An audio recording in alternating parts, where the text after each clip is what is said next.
Bismillahirrahmanirrahim. Alhamdulillahi Rabbil Alamin. Wassalatu wassalamu ala syarfil anbiya'i wal mursalin. Nabina Muhammadin wa ala alihi wa sahbihi ajma'in. Assalamualaikum warahmatullahi wabarakatuh. So insyaAllah,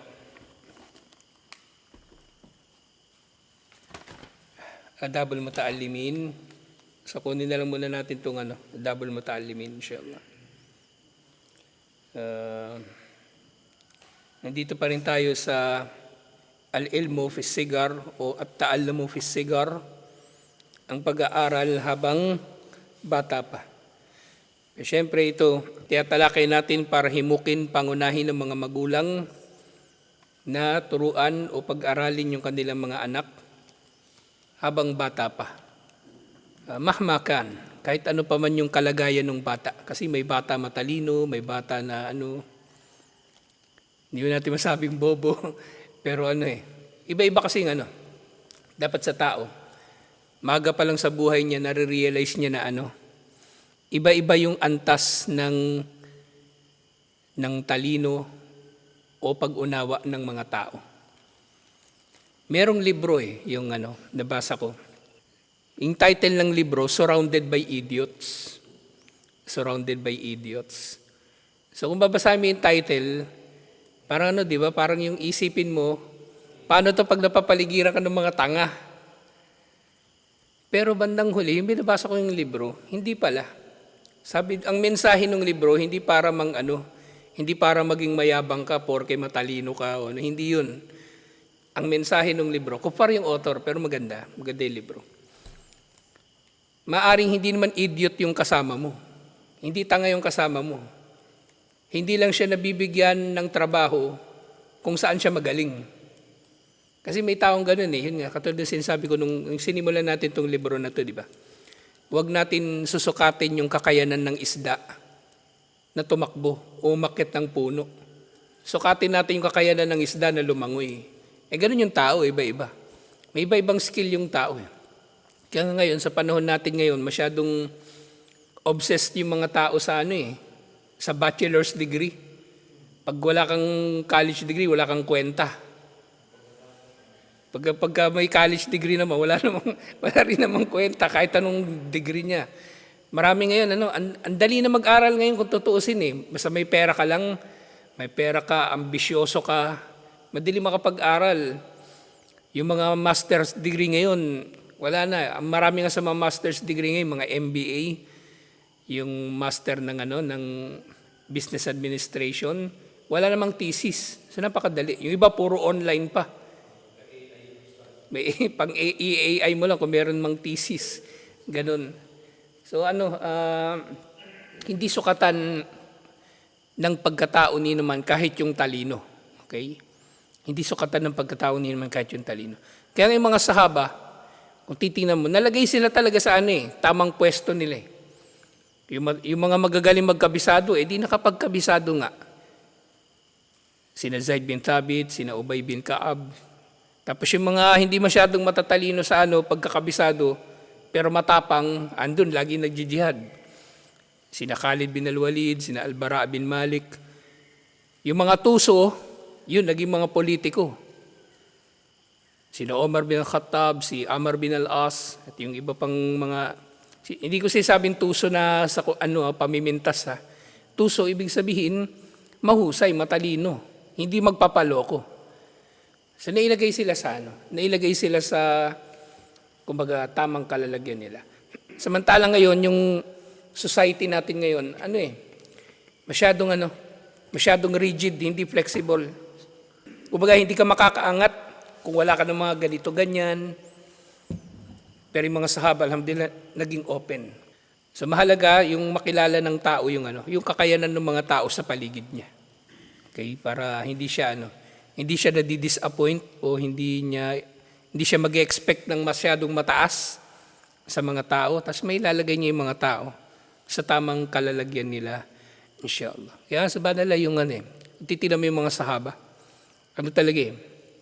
Dinulot talaga ni Allah na magtagumpay ang Islam sa pamamagitan nila. Kasi nailagay sila sa tamang paglalagyan nila. Lahat sila. Nailagay sa tamang paglalagyan nila. Ito yung problema minsan kay Manong. Dapat kay Manong, nagbabasa-basa siya ng tungkol sa management o uma-attend man lang ng seminar. May mga seminar pinagawa namin dyan sa Sakina. Wala siya lagi. Andun sa construction, nagpapala. Minsan naalala mo si Casey, Smile, nagpa-seminar kami noon accounting para maintindihan niya siya ang ko doon target ko Wala siya doon andun sa Sakina, nagpapala. Dapat yung mga ganong bagay, hindi niya pinapalampas. Tapos ngayon, magulo na naman siya yung di ba humirit si Ahmad ng na bawasan yung yung 500 buwan-buwan. Payag na siya. Si Manong, okay na kay Manong. Itiyatanong ko magkano sisingilin ko. Sabi niya wala na raw siyang doon, bahala na raw. Hindi pwede. Dapat kung pinagdesisyonan niya noon na magkaroon noon, di dapat ngayon, siya na rin ang magdidesisyon magkano yung magiging final. Oo. May ugali kasi Manong minsan parang yung hugas kamay na wala akong kinalaman dyan. Parang ayaw niya yung masisisi. Pero dapat yung tanggapin niya yun na siya urong-sulong pagdating sa sa management. Urong-sulong dapat baka sabihin niya ako magdesisyon, i-desisyon mo 100 buwan-buwan, tapos magrereklamo siya ba't walang pondo. O di kasalanan niya. Dapat pagdidesisyon siya. Inshallah. So ito na nga yung pag-aaral habang bata pa. So ito nga, hihimukin natin yung mga anak natin lalo na mag-aral. Lalo na sa panahon ngayon. Nakakainis ngayon sa panahon ngayon. Maraming tukso sa mga bata. Kaya sa bahay, wala na talaga lahat. Computer, cellphone. Yung cellphone ni Mona, yung keypad na hindi na yung hindi na yung touchscreen. Kasi maraming umaagaw sa atensyon ng bata.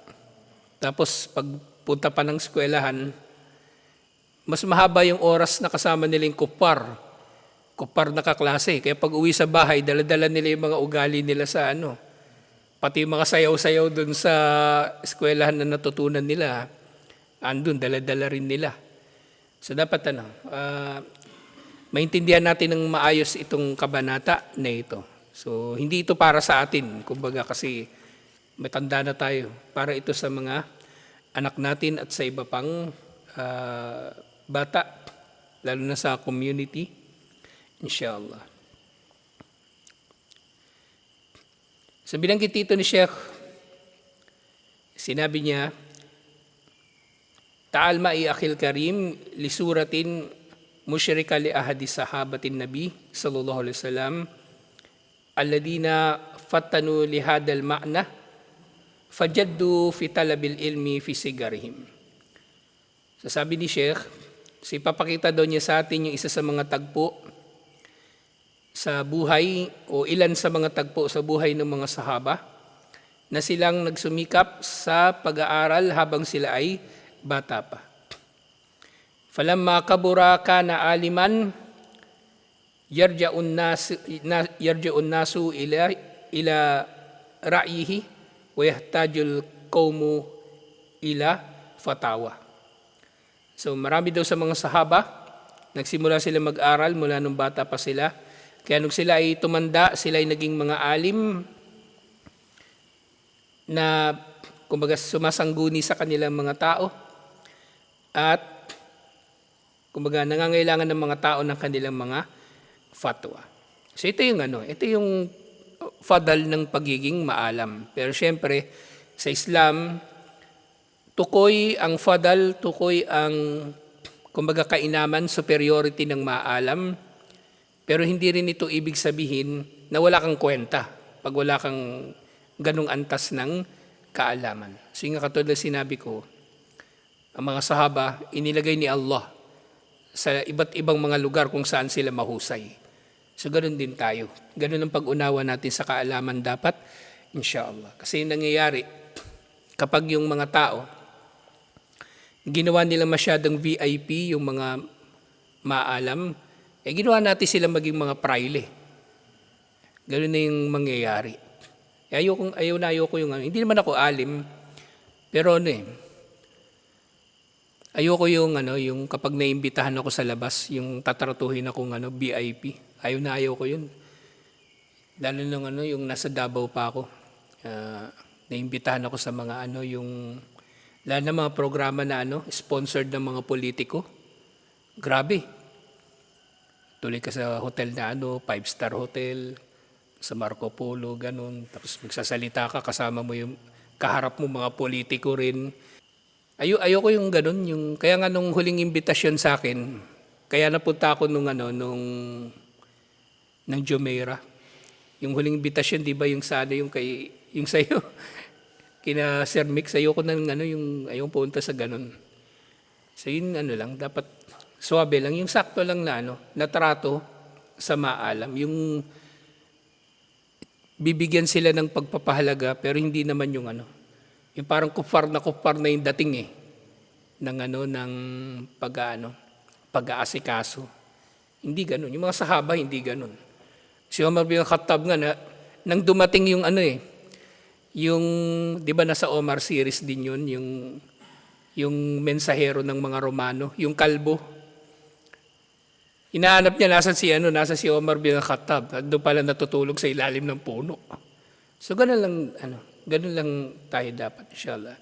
Simple lang. So merong superiority yung maalam, pero hindi ito dapat pinagmamalabisan, inshallah. Siyempre yung maalam, hindi rin siya dapat nang mamaliit sa kanyang kapwa. Kaya makita mo rin dapat yung sa tunay na maalam, makita mo rin sa kanila yung pagpapakumbaba. Yung kapag yung meron silang iuutos, marunong silang mag-utos. Marunong silang magpahalaga sa damdamin ng tao, kumbaga. Hindi yung pag mag-utos. Kasi nga, may superiority yung yung maalam, pero syempre, may kanya-kanya tayong lugar. Hindi porke maalam ka, apihin mo na yung iba. Okay? O kaya hindi ka na marunong makipag-usap sa tao. Halimbawa, papagawa ka ng bahay, yung labor, sisigaw-sigawan mo lang. Tapos sasabihin mo lagi, kilala mo ba kung sino ako? Di mo ba ako kilala? Hindi ganun. Yung sabi nga doon sa kasabihan, isa sa mga tanda ng karangalan, yung kababaang loob. Hindi mo kailangan, kilala ka na ng tao na mataas ka Hindi mo na kailangan tingalain ka pa nila. Kung gugustuhin nila, titingalain ka nila. Dahil sa pagmamahal nila sa'yo, dahil sa paggalang nila sa'yo. Pero hindi mo yun ipipilit sa tao. Kaya nga din sabihan nila yung sa Mindanao dati, minsan niisip ko hindi rin naging masama na dumating yung mga Kastila at saka Amerikano. Kasi sa Mindanao dati, ang umiiral sa Mindanao talaga, feudalism. Feudalism na yung, di ba, actually may bakas pa rin hanggang ngayon Bawat lupa sa Mindanao, pag-aari ng isang tao lang. Tapos lahat ng tao doon sa lupa na nakikitira lang sa kanya, technically, alipin niya. Ang nakapagtanggal nun, yung mga Kastila at saka mga Amerikano. Kasi kung hindi dumating yung mga Kastila-Amerikano doon, wala. Hanggang ngayon, walang lahat talipin. Sila lang yung yung hari. May din. Minsan, may kabutihan din na kumbaga binabagsak ni Allah yung mga mapagmataas na mga Muslim. Dadaan sa pagsubok yung mga Muslim. Pero bandang huli, inisip ko nakabuti pa. Yung mga dato nung unang panahon. Meron pa nga ang dato noon na nabasa ko doon sa libro. Kufar yung author, kaya hindi ko rin pinaniniwalaan masyado. Kalimutan ko yung pangalan ng dato na yon. Meron daw siyang mga alipin na pinapatira niya sa ilalim ng bahay niya. Tapos yung mga alipin na yon, para manatiling buhay, tinatapunan niya na lang ng pagkain sa putik para makakain. So ganun niya tratuhin yung kanyang mga alipin. So napakasama. Totoo man yun o hindi, masama. Napakasama. Kaya minsan may mga ginagamit si Allah ng mga sakuna para mabago yung lipunan at magkaroon ng equal opportunity sa lahat. Kasi kung mananatili tayo sa feudalism, walang mangyayari sa atin. Ang mahirap mananatiling mahirap. Ang mayaman, lalong yayaman. So nga, yung sahaba na tinukoy dito ni Sheikh, na bata pa lang ay nag-aral na. Alaw huwa as-sahabi al-jalil, Abdullah bin Abbas radiyallahu anhuma. So tinutukoy niya rito, isa sa mga tinutukoy niya na sahaba, na nag-aral ng bata pa, ay si Abdullah ibn Abbas radiyallahu anhuma. Si Ibn Abbas, di ba tatay niya si Al-Abbas? So sinasabi, actually, nag-Muslim na sila dati pa. Hindi lang sila nakasama sa hijrah agad. Naiwan sila doon. Kaya nga si Lubaba, yung asawa niya, si Lubaba, naalala niyo si Lubaba, asawa ni Ibn Abbas, asawa ni Al-Abbas. Siya yung humampas sa ulo ni Abu Lahab, na dahil doon namatay si Abu Lahab. Nangyari yung pagkatapos ng Badar. So nandun sila sa Makkah nung panahon na yun. Pero Muslim na sila. Actually si Lubaba, maaring nauna siyang nag-Muslim kay Al-Abbas. Kaya si Lubaba, matalik na kaibigan ni Khadija. So sinasabi ng mga historian na maaring talaga, nauna pa sila ng mga nag-Muslim talaga. Kasi nga, si Propeta Muhammad sallallahu alaihi wasallam nagdua para kay Abdullah ibn Abbas. Sinasabi ni Propeta Muhammad sallallahu alaihi wasallam, Allahumma faqihu fid dini wa allimhu at-ta'wil. O Allah, bigyan mo siya ng pag-unawa sa relihiyon at ituro mo sa kanya ang ta'wil. Ang ta'wil, sa konteksto dito, pagbibigay ng kahulugan. Tafsir.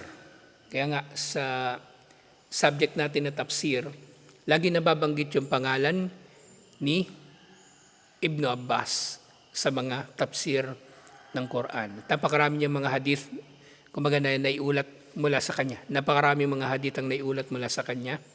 At yun nga, isa sa mga lakab o mga palayaw ni Ibn Abbas, Tarjumanul Quran, tagapagpaliwanag ng Quran.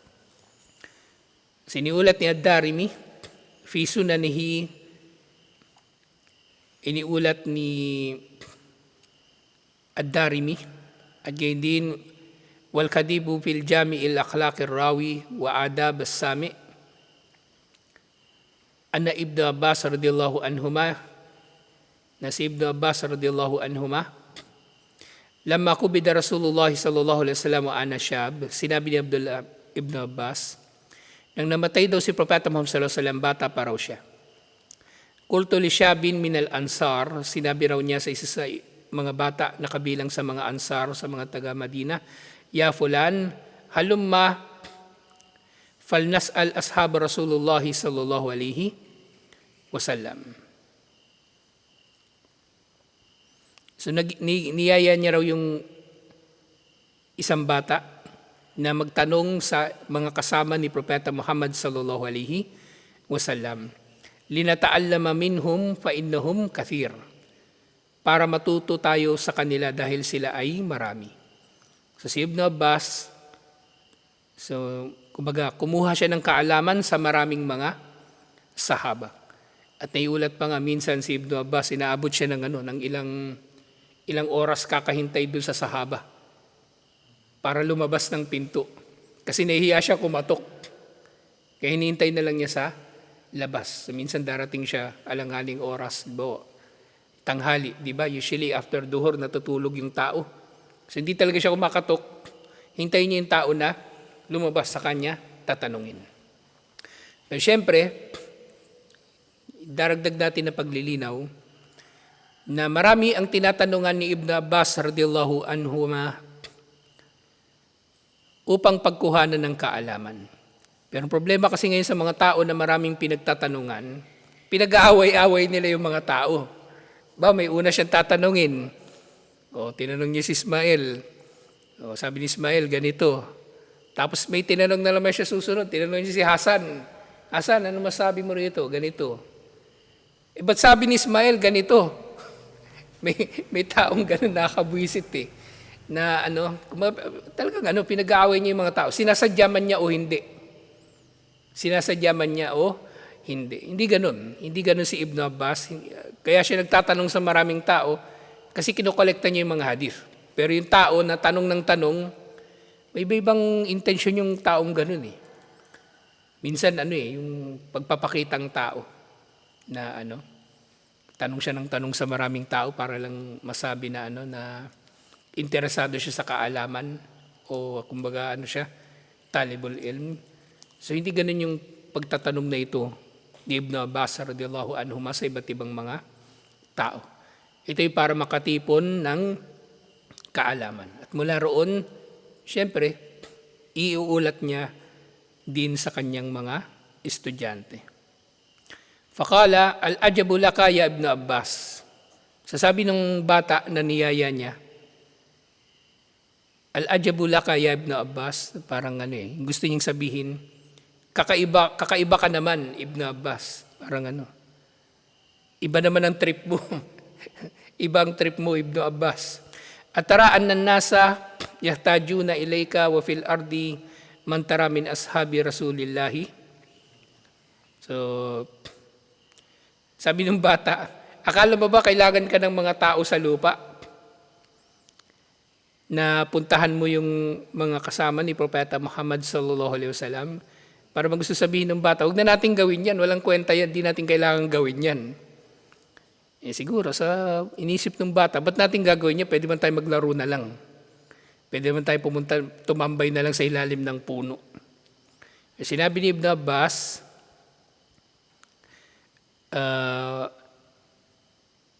Qala Ibn Abbas, fataraka dhalika syab wa aqbaltu alal mas'alati wa tattabi'u ashab Rasulullah sallallahu alaihi wasallam.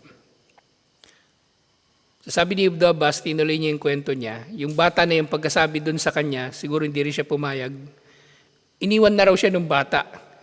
At dumiretso na lang siya sa pagtatanong at pagsunod sa mga kasama ni Propeta Muhammad sallallahu alaihi wasallam.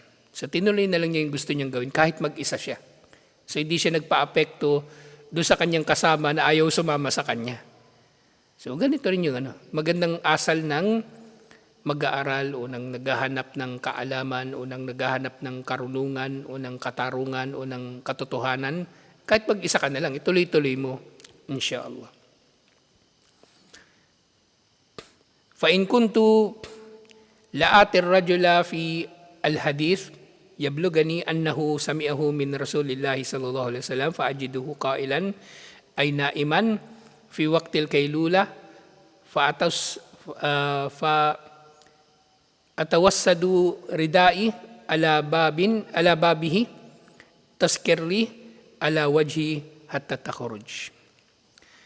Kasi nga, kapag meron daw siya narinig na merong tao na nagulat na narinig ng tao na ito kay Propeta Muhammad sallallahu alaihi wasallam ang isang bagay, pupuntahan niya ito at tatanungin. Kaya nga, sa panahon pa lang ng mga sahaba, buhay na yung isnad. Kung kanino, kung sino yung nag-ulat nung anumang narinig nila mula kay Propeta Muhammad sallallahu alaihi wasallam.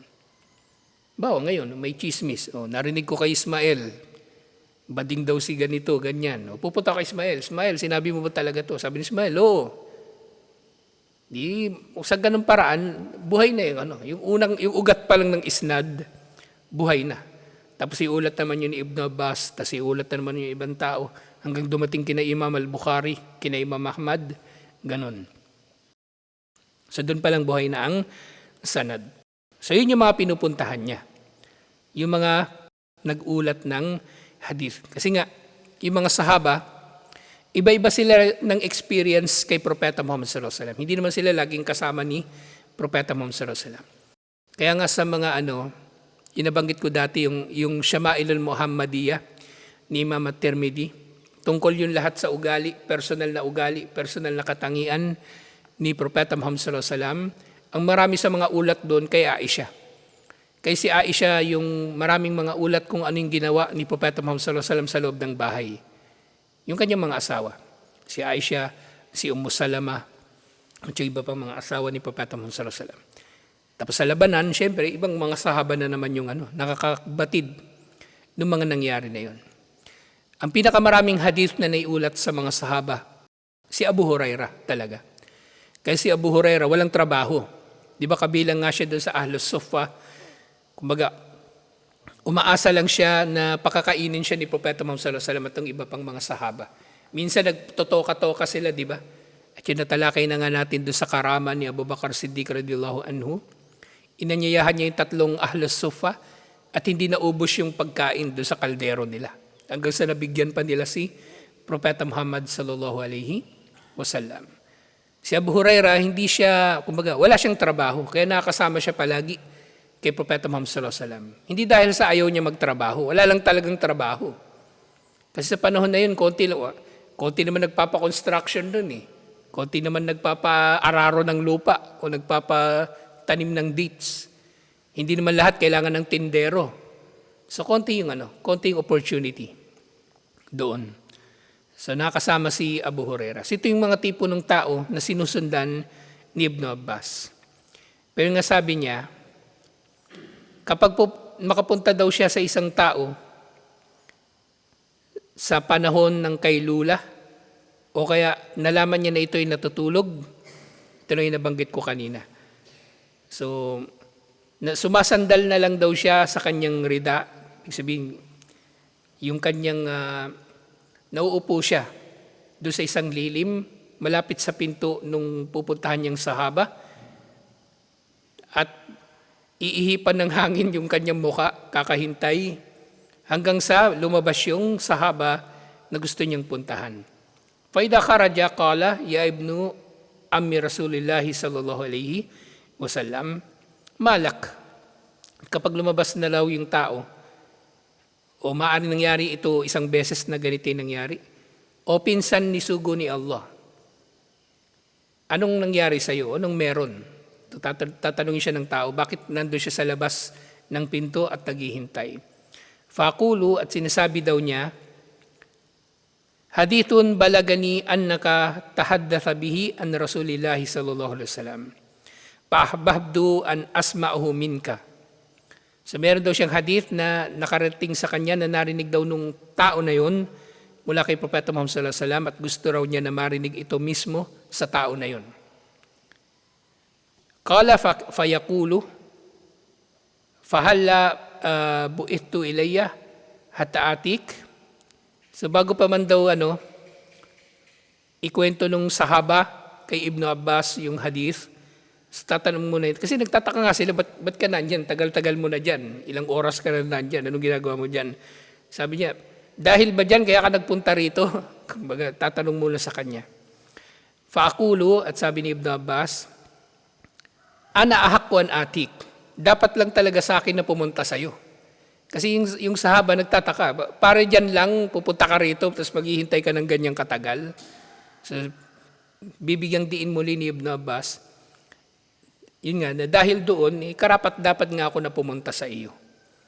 Kumbaga, so yung sahaba, maaaring nasabi niya kasi nagmamalasakit lang naman siya kay Ibn Abbas, na nandun siya, naalikabukan, nainitan, kakahintay. Pero sabi ni Ibn Abbas, worth it lang, kumbaga, na gawin niyang maghintay. Sinabi niya, ana ahak ko, an atik. Dapat lang talaga sa akin ang pumunta sa iyo. Wa kana dhalika ar-rajulu yani syab min al-ansar ba'da ladhika yarani. At pagkatapos siya raw na nakausap yung tao na yon, yung sahaba, nakita raw siya uli nung bata na niyaya niya kanina. Nakita raw siya ng bata. Wa qad dhahaba ashabu Rasulullah sallallahu alaihi wasallam wahtajan nasu ilay. Okay. So yung bata na niyaya niya kanina, kumbaga nangyari ito, mga ilang taon na lumipas.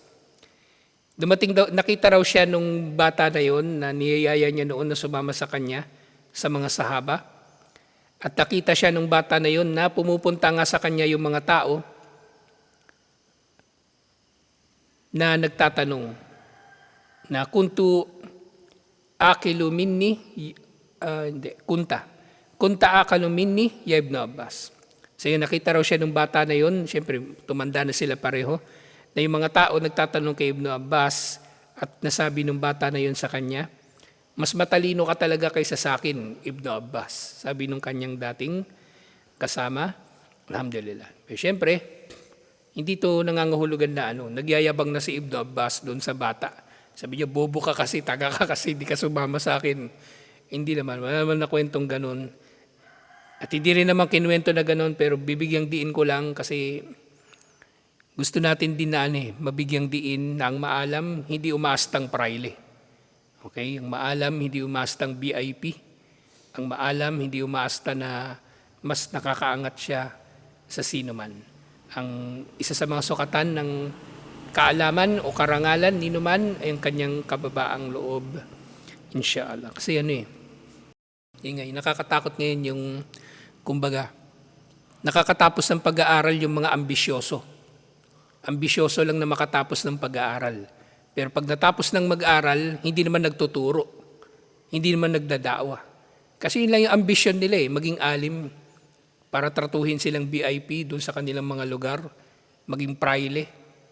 Mapangasawa yung pinakamagandang babae, pinakamayamang babae sa lugar nila dahil graduate siya ng ganito, ganyan. So hindi yun ang layunin ng ng ating kaalaman. Kaya nga doon sa kunut sa witir, isa sa mga dua doon, O Allah, huwag mong dudulutin na ang dunya ang maging layunin ng aming kaalaman. Na huwag daw dulutin ni Allah na nag-aaral tayo para lang sa pakinabang na pangmundo. Alhamdulillah. So tutuloy natin ito bukas.